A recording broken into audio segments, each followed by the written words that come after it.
Since ang dami ngang nangangamusta kay Via, mga mare ko, kung ano na nga ba ang nangyari after niyang magpasok ng button sa ilong niya. So eto na nga mga mare ko yung second check-up namin. Pasensya na natagalan talaga yung pagbablog na to kasi mga mare ko na so far busy ang person. Medyo naghanap muna tayo ng sarili. Nag-tricycle na nga lang kami mga mare para mas mabilis and at the same time hindi hassle kasi pag nag-commute kami napaka-hassle palipat-lipat. So 8 AM mga mare ko ang aming appointment dito ng endoscopy kay Via. Ang endoscopy mga mare na gagawin sa kanya ay yung may ipapasok sa nose niya na mas manipis para nang sa ganon mas pumasok doon sa may pinakaloob at makita kung nasaan nga ba yung kanyang nawalang button sa ilong. So dumiretso na kami dito sa may OPD since meron kaming appointment sa ENT. Malakas naman yung kutob ko mga mare ko na baka nalulun na niya. Pero gusto ko pa rin maging 100% sure talaga. And since meron na nga kaming appointment dito, hindi na pwedeng ma-miss yung appointment dito sa JBL kasi magre-resched ka na naman pag na-miss mo. Eh sayang naman, libre lang naman. So kung tatanungin nyo naman or sasabihin nyo dapat hinintay ko na lang idumi ni Via. So siguro kung mami ka mga mare, maintindihan mo yung praning moment. Kahit nandun yung instinct ko na nalulun yun ni Via mga mare ko, hindi pa rin ako mapakali hanggat hindi ko nalalaman kung nasaan nga ba. Kasi halimbawa ngayon mga mare ko, wala nga siyang iniinda kahit sa baga na punta, pero later on or after many days, iindahin na niya yun. So mas mainam na mga mare ko na i-grab na namin yung appointment namin dito ng endoscopy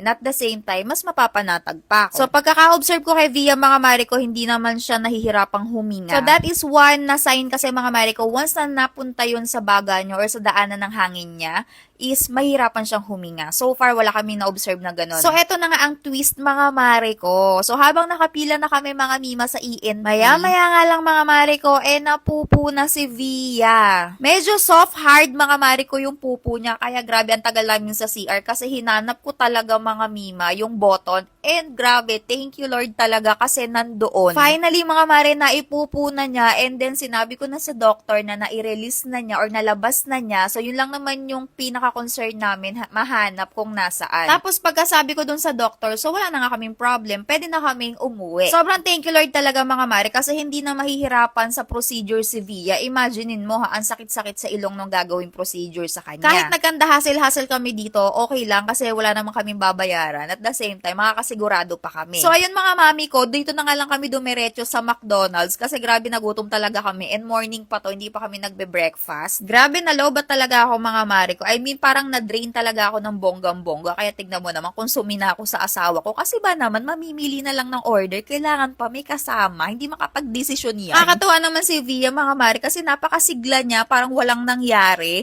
Alam mo yung unbothered siya, unbothered kid siya. Samantalang kami, mga mima, na mo problema. Syempre, mga mare ko, doble ingat naman talaga kami sa mga bata. Pero may pagkakataon talaga, mga mima ko, na nakakalusot sila. Pero alam nyo, mga mare, kay Via ko lang naranasan yung maraming grabe, yung talagang mamumutla ka sa mga ginagawa niya. Last time naman mga mare, si Isabel, alam naman niya na bawal, pero hindi ko alam bakit na-curious siya and then ginawa din niya yung bagay na yan, na nagpasok siya ng beads sa ilong.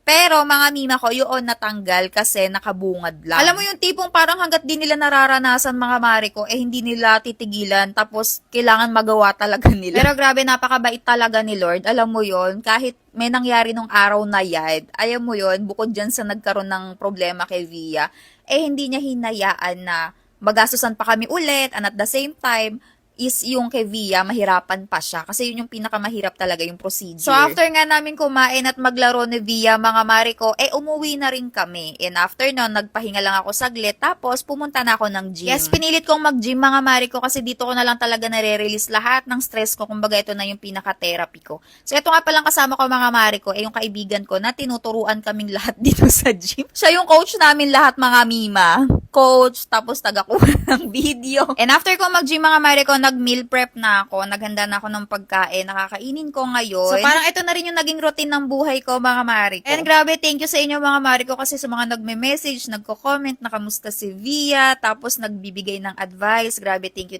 talaga sa inyo.